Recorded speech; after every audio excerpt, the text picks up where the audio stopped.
ವೀಕ್ಷಕರೇ, ಇವತ್ತು ಮಾಸ್ಮಡಿ ಗ್ರಾಮದಲ್ಲಿ ಸರ್ಕಾರಿ ಪ್ರೌಢಶಾಲೆ ಮಾಸ್ಮಡಿ ಈ ಒಂದು ಗ್ರಾಮದಲ್ಲಿ ಯಶಸ್ವಿ ಕ್ರೀಡಾಕೂಟ ನಡೀತಾ ಇದೆ. ಈ ಒಂದು ಕ್ರೀಡಾಕೂಟದಲ್ಲಿ ಊರಿನ ಮುಖಂಡರಾದ ಶ್ರೀಯುತ ಪ್ರಕಾಶ್ ಗೌಡ ಪಾಟೀಲ್ ಸರ್ ಅವರು, ಅದೇ ರೀತಿ ನಮ್ಮ ಶ್ರೀಯುತ ಸ್ನೇಹಿತರು ಕೋಲ್ಕಾರ್ ಸರ್ ಅವರು ಆಗಮಿಸಿದ್ದಾರೆ. ಅವರು ಈ ಕ್ರೀಡಾಕೂಟದ ಬಗ್ಗೆ ಒಂದೆರಡು ಮಾತುಗಳನ್ನ ಹೇಳ್ತಾರೆ. ನಮ್ಮ ಗ್ರಾಮದ ಪ್ರೌಢಶಾಲೆಯಲ್ಲಿ ಕ್ಲಸ್ಟರ್ ಮಟ್ಟದ ಕ್ರೀಡಾಕೂಟ ಕಾರ್ಯಕ್ರಮ ಕ್ರೀಡೆಗಳು ಅತಿ ವಿಜೃಂಭಣೆಯಿಂದ ಜರುಗುತ್ತಿದ್ದು ಯಶಸ್ವಿಯಾಗಿ ಕ್ರೀಡಾಕೂಟಗಳು ನಡೀತಾ ಇವೆ.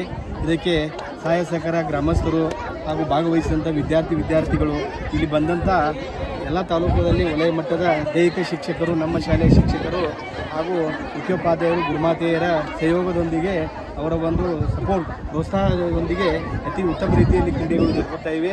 ಇದೇ ರೀತಿಯಾಗಿ ವಿದ್ಯಾರ್ಥಿಗಳು ಕ್ರೀಡೆಯಲ್ಲಿ ಭಾಗವಹಿಸಿ ತಮ್ಮ ಭವಿಷ್ಯವನ್ನು ಒಂದು ಒಳ್ಳೆಯ ರೀತಿಯಲ್ಲಿ ನಿರ್ಮಾಣ ಮಾಡಿಕೊಳ್ಳುತ್ತಾ ಮುಂದಿನ ಜಿಲ್ಲಾ ಮಟ್ಟಕ್ಕೆ ಹಾಗೂ ರಾಜ್ಯ ಮಟ್ಟಕ್ಕೆ ಆಯ್ಕೆ ಆಗಲಿ ಅಂತ ಹಾರೈಸುತ್ತಾ ಗ್ರಾಮಸ್ಥರ ಪರವಾಗಿ ಇಲ್ಲಿ ನಿರಂತ ಎಲ್ಲ ಶಿಕ್ಷಕರ ಪರವಾಗಿ ವಿದ್ಯಾರ್ಥಿಗಳಿಗೆ ಒಂದು ಶುಭ ಸಂದೇಶವನ್ನು ಕೊಡಲಿಕ್ಕೆ ಇಚ್ಛಪಡ್ತೀನಿ. ಗ್ರಾಮೀಣ ಮಟ್ಟದ ಶಾಸಕರು ಕೂಡ ಹೆಚ್ಚಿನ ಮಟ್ಟದಲ್ಲಿ ಅನುದಾನ ಸಹಾಯ ನೀಡ್ತಾ ಇದ್ದಾರೆ. ಅದ್ರ ಬಗ್ಗೆ ಏನು ಹೇಳಕ್ಕೆ ಇಷ್ಟಪಡ್ತೀವಿ ಸರ್? ಈ ಭಾಗದ ಜನಪ್ರಿಯ ಶಾಸಕಿ ಹಾಗೂ ಮಹಿಳಾ ಮತ್ತು ಮಕ್ಕಳ ಅಭಿವೃದ್ಧಿ ಸಚಿವರಾದಂಥ ಶ್ರೀಮತಿ ಲಕ್ಷ್ಮೀ ಹೆಬ್ಬಾಳ್ಕರ್ ಅವರು ನಮ್ಮ ಗ್ರಾಮೀಣ ಮತಕ್ಷೇತ್ರದಲ್ಲಿ ಬರುವಂಥ ಪ್ರೌಢಶಾಲೆ ಇರಬೇಕು, ಪ್ರಾಥಮಿಕ ಶಾಲೆಗಳಿಗೆ ಅನೇಕ ರೀತಿಯಾಗಿ ಅನುದಾನವನ್ನು ಸರ್ಕಾರದಿಂದ ಬಿಡುಗಡೆ ಮಾಡಿಸಿಕೊಂಡು ಬಂದು ಕ್ರೀಡೆಗೆ ಹೆಚ್ಚು ಒತ್ತು ಕೊಡ್ತಾ ಇದ್ದಾರೆ. ಅದು ನಮ್ಮ ಸ್ಕೂಲ್ ಇರ್ಬೋದು, ಗ್ರಾಮೀಣ ಭಾಗದಲ್ಲಿ ಬರುವಂಥ ಎಲ್ಲ ಶಾಲೆಗಳಲ್ಲಿ ಕ್ರೀಡೆಗೆ ಹೆಚ್ಚು ಒತ್ತು ಕೊಟ್ಟು ವಿಶೇಷವಾಗಿ ಅವರು ಆರೋಗ್ಯಕ್ಕೆ ಮತ್ತು ಶಿಕ್ಷಣಕ್ಕೆ ಹೆಚ್ಚಿನ ಒತ್ತು ಕೊಡ್ತಾ ಬಂದಿದ್ದಾರೆ. ಮುಂದಿನ ದಿನಮಾನಗಳಲ್ಲಿಯೂ ಸಹ ಮಾನ್ಯ ಮಂತ್ರಿಗಳು ಹಾಗೂ ಈ ಭಾಗದ ಶಾಸಕರಾದ ಲಕ್ಷ್ಮೀ ಹೆಬ್ಬಾಳ್ಕರ್ ಅವರ ಒಂದು ಅಭಿವೃದ್ಧಿ ಕೆಲಸ ಈ ಭಾಗದಲ್ಲಿ ನಡೀಲಿ ಅಂತ ನಾನು ಹಾರೈಸ್ತೀನಿ. ಈ ಮಾಸ್ಮಡಿ ಗ್ರಾಮಕ್ಕೆ ಕಾಲೇಜನ್ನು ತರ್ತೀನಿ ಅಂತ ಹೇಳ್ತಾ ಇದ್ರಿ ಸರ್, ಅದ್ರ ಬಗ್ಗೆ ಏನು ಹೇಳ್ತೀರಿ? ಎಸ್, ನಮಗೆ ಮತ್ತು ಕರಡಿಗುದ್ದಿಗೆ ಈಗಾಗಲೇ ಮಂಜೂರು ಆಗ್ಯದ. ಆದರೆ ವಿದ್ಯಾರ್ಥಿಗಳು ಸ್ಟ್ರೆಂತ್ ನೋಡಿ ಮಾಹಿತಿ ಕೇಳಾಕ್ತಾರೆ ರೀ.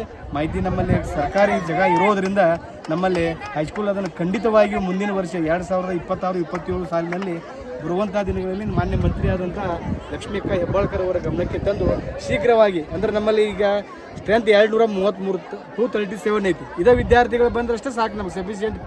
PUC ಇದು ಯಾವುದು college first year, second year ಮತ್ತು ಆರ್ಟ್ಸು ಮತ್ತು ಕಾಮರ್ಸು ಫಸ್ಟ್ ಸ್ಟಾರ್ಟ್ ಮಾಡ್ತೀವಿ, ಸೈನ್ಸ್ ಆಮೇಲೆ ಸ್ಟಾರ್ಟ್ ಮಾಡ್ತೀವಿ.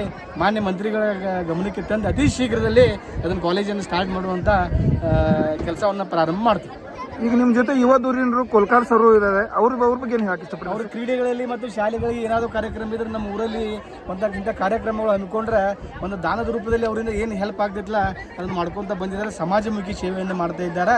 ಬರುವಂಥ ದಿನಗಳಲ್ಲಿ ದೇವರು ಅವ್ರಿಗೆ ಹೆಚ್ಚಿನ ಆರೋಗ್ಯವನ್ನು ಕೊಟ್ಟ ಅವರು ಒಂದು ಇಂಥ ಕಾರ್ಯಕ್ರಮಗಳಿಗೆ ಸಹಾಯ ಮಾಡಲಿ. ಇನ್ನೂ ಬರುವಂಥ ದಿನಗಳಲ್ಲಿ ಈ ದೇವರ ಅವರಿಗೆ ಹೆಚ್ಚಿನ ಶಕ್ತಿ ಕೊಡಲಿ ಅನ್ನುವಂಥ ಮಾತನ್ನು ಈ ಸಂದರ್ಭದಲ್ಲಿ ನಾನು ಹೇಳಕ್ಕೆ ಇಷ್ಟಪಡ್ತೀನಿ. Thank you sir, thank you.